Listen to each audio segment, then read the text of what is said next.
Hata wewe na hiyo miwani yako, unadhani kusoma vitabu sana kutakufanya uelewe wanawake.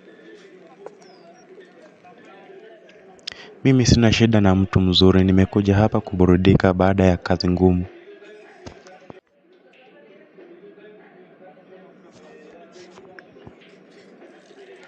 Zuri, acha kumsumbua Tunde, sio kila mtu anapenda kelele zako hapa klabuni. Aha, Aisha, usije ukapata wivu bure. Hapa ni mahali pa furaha na starehe duniani. Mpe ukweli wake Zuri, leo night club ni yako, cheza kama wewe.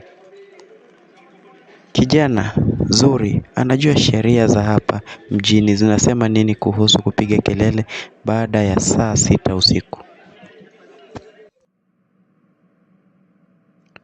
Afande Musa, wacha vijana wafurahie maisha yenyewe ni mafupi sana. Kuanza kufuatiliana na masaa? Jamani.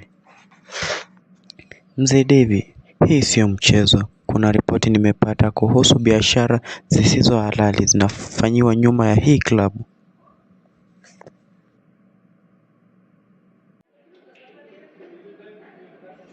Biashara gani ya afande?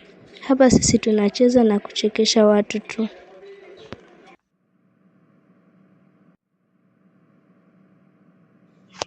Zuri, unapaswa kuwa mwangalifu. Yule afande hakuja hapa kwa bahati mbaya. Kuna kitu kibaya kinachoendelea.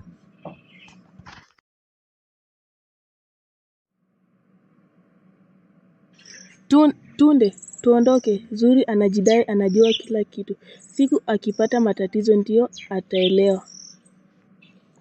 Mbona Aisha ana haraka sana ya kuondoka? Na kwa nini mzee Devi alionekana kushtuka afande Musa alipotaja zile biashara? Kwambia usilete mzigo huo hapa. Klabu leo, polisi wako kila mahali. Mzee Devi, mzigo gani huo unaozungumzia? Mbona upo hapa?